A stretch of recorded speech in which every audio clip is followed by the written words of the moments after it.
What is up, YouTube? C here, and Thursday night, Dana announced 2 UFC cards next month, and they are back to back, January 24th, January 31st, and it was 324, headlined by Gaethje vs. Pimlet, and 325, Lopez vs. Volk, which is, fantastic matchmaking. And without further ado, let's just get on into the video. So right here I'll be showing you all the main card of 324, the bouts that have been officially confirmed. But I'll be talking about a fight that's been rumored pretty heavily by reputable sources. And this fight is at 205 between Modestas Bukauskas and Kitty Krylov. Now Modestas, he's on a 4-fight winning streak. He's 31 years old. 3 of those wins being finishes. And Krylov, he's on a 2-fight losing streak and 33 years old. And I'd say Modestas got this because while Krylov does have more fights, unfortunately that is a double-edged sword. Because dude is 33 with 30 plus fights, and that's just way more than most people really have. I mean, this guy would have fit in well back in the day, of the Pride days and early UFC. And Modestas, he's pretty young, he's 31. I mean, his record 19-6. Some may not think that's the best, but I mean, for the light heavyweight, I'd say that's pretty phenomenal actually. And well, I feel like his young age is definitely gonna help him out. Also, I'm pretty sure he did train a little bit with Tom Aspinall. I could have sworn there was a pic out there of him training with Tom, or a vid out there with training with Tom Aspinall. So I'd say, safe to say Modestas, he's got this in the bag. Okay, so now we're getting to the official fights for 324. And for the first one of 8 bouts, it is Ateba Gauthier versus Andrei Puyayev. Now, I'm just gonna get away with who I think is gonna win. I think Gauthier. I haven't seen too much of Puyayev, which is crazy because I did watch the Tyron Park card and the Edwards vs. Beatty card, and I do not remember this dude fighting at all, which is weird. But Gauthier, I definitely remember at least 2 of his fights. I remember his 320 bout and his 318 bout, but that's about it. And this dude Gauthier, he's so far in the UFC, he's had technically four finishes, 3 of them in the first round. If you don't want to count the Contender Series, then it's technically 3 finishes, but I mean, still in the first round is crazy. And okay, I won't lie, some of these opponents you probably haven't heard of. I mean, Rob Valentin is the runner-up for Tough, but I mean, Tough doesn't really matter anymore, man. It's just Tough is any fighter from Tough is well, it's not really nothing. But Puyayev though, I think this might be Ateba's first real challenge, because Puyayev's only loss in the UFC so far is to Christian Leroy Duncan. And Christian Leroy Duncan, I'd say he's a bit of a dark horse. Now, some of y'all may not know him, but this dude's only 2 losses were to Armin Petrosian and RoboCop, which, I mean, those aren't bad losses. They're not that bad. I mean, Petrosian, but RoboCop, no, that's not a bad loss, man. That's a pretty good loss. I mean, okay, losing isn't good, but I think y'all know what I mean. But I mean, and also Puyayev has 2 subs. Now, we did see a bit of grappling that Gauthier had to deal with from Valentin, where Valentin shot some, very shitty double legs. He tried to clinch up with him, and his ass got knocked out. But I mean, I'd say I'm still going with Gauthier. Ateba, he's got that power, man. He's Francis Ngannou 2.0, and there's nothing really much else to add. So for our next bout, we got Alexa Grasso versus Rose Namajunas. Now, Alexa, she's coming off a 2-fight losing streak to Valentina Shevchenko and Natalia Silva. And Rose, she's coming off a win against Miranda Maverick. Now, who do I see winning? Honestly, I would say this is a toss-up, but if you look into the bags of these fighters, I'd say Rose has got this, because Alexa, she seems to be trying a more grappling approach, but we've seen her get out-grappled by Valentina pretty heavily. And she tried to grapple against Natalia Silva, and she didn't really have much success there. And Rose, she's probably one of the only complete women MMA fighters that we've seen, besides someone like Kayla Harrison or, Valentina, Zhang, and, Amanda Nunes. But, I mean, Rose, she's pretty complete when you look at her. I mean, she's got good grappling, decent grappling, and, good striking. We know how good her striking is pretty well. And I mean, as much as some people might say, actually I said this was going to be a gimme, but really, I'd say Rose has got this. It's pretty safe to say that Rose has got this in the bag. For this next bout, we got Arnold Allen versus Gene Silva, and right off the bat, I think Gene Silva's gonna get him. Now, Arnold Allen, he's an MMA fighter. He's well-rounded. He's known for his striking, but he does have a couple subs in there. He has one sub in the UFC against someone who you won't know who it is. Some bum. And Gene Silva, he's a finisher through and through. This dude, trains with the Fighting Nerds. And the reason why I say Gene Silva is gonna win this is because he's part of the team known as the Fighting Nerds. These guys, they like to game plan. And Arnold Allen, he's been out. Now, what has he been out for? Well, he's got surgery on his leg, and he's been healing up from that. Now, that is a gold scar level of information, because Gene Silva, he's a powerful dude. He's very clearly got that power in him, and these guys, they're smart, like Fighting Nerds. Like I say, they're Fighting Nerds, man. And it would be really stupid for them to not, go for leg kicks or oblique kicks. Just pull a John Jones and basically tear up that dude's ACL, and it's an easily winnable fight. Now, if Gene Silva does try a grappling approach, I feel like this is where it could get bad for him, because he tried against Diego, and well, he did try some grappling against Diego, and we don't know how that went. It didn't go well. He actually got reversed a little bit.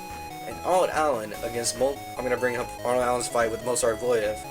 Movsar Evloev, he only got 3 minutes and 31 seconds of control time, and that was from 5 of 17 takedowns. So I'd say Arnold Allen has got a decent amount of grappling. Now, it is safe to say Gene is a lot more explosive. He's more explosive. Movsar, he's billowy, pretty slow. Movsar, he's an athlete, but okay, let's get back on track. Let's not jump into another fighter. So, safe to say, I think Gene Silva's got this. He has various game plans he could plan out, which he probably already has, and that's all I really gotta say. For this next bout, we got Waldo Cortez Acosta and Derek Lewis. Now, this really is the definition of a gimme fight, because we got Derek Lewis, a dude who, if I was to ballpark his finishing rate, I'm pretty sure it's close to 90%, which is crazy. Okay, he does fight in heavyweight, but even then it's crazy. And he's young, bro. This dude is 40 years old. Waldo Cortez Acosta, he's a young fighter. He's kind of up and coming. He's 34, which, okay, looking at other divisions, that is getting up there, but for heavyweight, that makes him look fucking like a prime. I don't know how to put this. Really young. Let's just say that he's really young for the division. Let's just put it that way. And now, the reason why I say this is a gimme fight is because we know Derek Lewis' one weakness, and it's grappling. And Waldo, and I'm just gonna call him Salsa Boy because that's his nickname. Actually, no, I'm just calling him, whatever. I'm just calling him Waldo. Waldo's doesn't really use grappling. He has one sub, and really the only fight that is notable for him using his grappling is when he fought Robels Despain. And Robels Despain, this dude was really hyped because he had Olympic bronze medalist, and honestly, I bought into the hype. Like most other fans did, and it was like, whoa, this dude was 6'7", and fucking, nobody's gonna watch this video probably, so I hope there's not comments with that joke. And 6'7", with like a crazy ass reach. I think it was like 84-inch reach, similar to John Jones. And and his first fight was good. And then he fought Waldo, and he got wrestle fucked. And shit. But that's really the only fight where he uses grappling. And Derek, he is getting up there in age, but this dude Derek Lewis, all it takes is one punch that nobody sees coming, and then boom. And Waldo, he has been active. So that's the good thing though, is that for Waldo, he's been active, which can probably help him out because he's young and his body hasn't had a lot of mileage too, so it's not a bad thing. Derek, he does have a lot of mileage. He's been knocked out before, submitted before too. But I think I'm still going with Derek Lewis. That's who I'm picking. So for this next fight, we got Umar Nurmagomedov versus Davison Figueiredo, and right off the bat, I think Umar's gonna beat him. I guess I'll waffle on a little bit. Umar, he's literally MMA exemplified. Great grappling, great striking, and that's really all you need. We know where this dude comes from. And Figgy, he's getting up there in age. He's 37. his time in the sport is going out, especially because he's competing at a lighter weight class, and he's competing at bantamweight, which is, well, a pretty tough division, a very tough division. And Figgy, I mean, how can he win? What can he do? Can he get lucky with the sub? Probably not. Can he get lucky with the KO? Maybe. We've seen Umar dropped, and I mean, who knows? Maybe that could be the way to win. But really, it's just, he has to get really lucky to win. And just because of that, man, I mean, if he does somehow pull off a win, Figgy pulls off a win, then I'll be happy that I was proven wrong, but I really just can't see a way for him to win. So I think ultimately Umar's just going to get this one. For this last bout we got before the two title fights, we got Sean O'Malley versus Song Yadong. And honestly, this does require a little bit of thinking. Sean O'Malley, he's coming off 2 losses to Merab. And his recent fight with Merab, he got subbed. Now, Song Yadong, he's primarily a striker. I mean, his nickname is Kung Fu Kid, so, you know. But he does have 3 subs. But he hasn't subbed anybody recently. He hasn't used it. Actually, he hasn't. He did win by submission in his first UFC fight, but really, he doesn't use his grappling much. He doesn't really use it. So really, it is tough to figure out how Song will win, cause Song, I mean, he's got good striking, he's got good power, but Sean O'Malley, he's the skinny striker. You know, he may not look like he's got that power in him. He's got that built-in power, which is weird. We saw it against Merab, where he made Merab's eyes go whoa. And you know, Aljo, he starched Aljo. And from what I'm pretty sure he did drop Kyorian too. And I mean, really, this is, I guess you could call this a pygmy or a gimme, because I mean, this does require a lot of depth. Now, who do I think is going to win this? Maybe Song Yadong's got this, cause he's just more complete. I say I don't know. It's just weird because this is a case of Song fighting a former champ on a 2-fight losing streak, and who knows? He's gonna see, okay, Merab's using that grappling. Maybe I'll try and work on grappling for this camp and see what I could get out of it. And O'Malley, he's probably not gonna think of, or maybe he will think of that and try to prepare for it, but we've seen that O'Malley's, you know, he's like, oh yeah, man, I stopped gooning, I stopped the Zaza, I stopped choking the chicken, and it, well, did nothing. In fact, he looked way worse against Merab than he did in his first fight. So I mean, really, it's just a case of who wants it more, and I'd say Song is the guy to beat Sean O'Malley right now. For this first title fight on the 324 card, we got Amanda Nunes versus Kayla Harrison, and right off the bat, I think Kayla Harrison's got this. Now, I know a lot of people are going to see Amanda Nunes as the WMMA GOAT, which, you know, there's really nothing to argue against that. I mean, maybe you could say Valentina is, but Amanda is a WMMA GOAT as it is. She literally has 2 wins over Valentina. Second fight, you know, you can argue over, but let's get back on topic. Now, these two do have a common opponent in Juliana Pena, but Juliana Pena just flat out sucks, man. You know, she's just not a good fighter. She's over there doing cardio kickboxing over there in Chirac with Bilal and Zesty Yair, man, and you know, I don't think it's working out for her, bro. She's just not good, just plainly not good. But really, what it comes down to is who's gonna be taking this seriously, and how is this gonna look? What is their game plan? Will it be to grapple? I mean, we know Kayla's a good grappler. She's a 2-time Olympic gold medalist, black belt in judo. But will it work on Amanda? Who knows? Maybe it might. Maybe it won't. We don't know yet. And also, it also does come down to who's been training consistently and seriously. Now, right off the bat, I think all of us would assume Kayla's taking this seriously. She's the champ. She has the belt. She should be taking this seriously. Amanda, for all we know, she's just doing, you know, just maybe an MMA class every once or twice a week. But really, we just don't know, man. We just really don't know how serious, you know, which of these two is taking it less seriously. And I think it just comes down to that. And honestly, I'd say Kayla's got this, just based on that. You know, and I mean, skills too. I mean, her grappling pedigree is really freaking good. And she's been training mean, she should be training more consistently. I mean, would I be surprised if Amanda gets the upset, or comes in as maybe as the favorite and somehow wins? I mean, maybe not, but really, there's just a lot to dig into this. But for now, I'd say Kayla Harrison has got this. And now we are on to the final bout of this card, which is Justin Gaethje versus Paddy Pimblett for the interim lightweight title. And in short,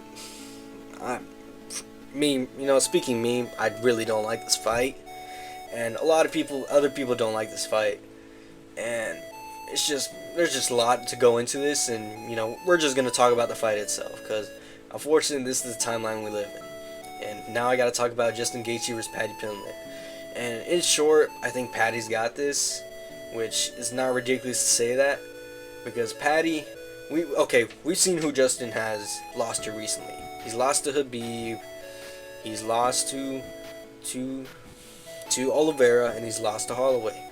We've seen him get outstruck, we've seen him get outgrappled. Now, what do I think is going to happen more likely in this fight? He's going to get outgrappled.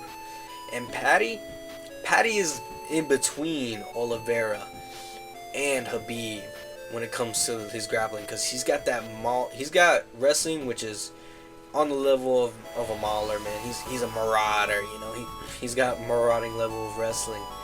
And jiu-jitsu, I mean, he's got that slick jiu-jitsu. I mean, at least he submitted Bobby Green in the first round. I'll give him credit to that. He submitted Bobby Green in the first round.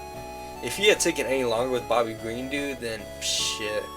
I think it's safe to say that Paddy is a bum, but I mean, if you look at the rankings, he's technically not a bum. I mean, somehow he went from I think like number 10 to number 5 or 6, which is just an insult to the sport, but unfortunately rankings really don't matter anymore. And just, man, it's just sad, dude. It's just sad to think about. Just, I don't know, man.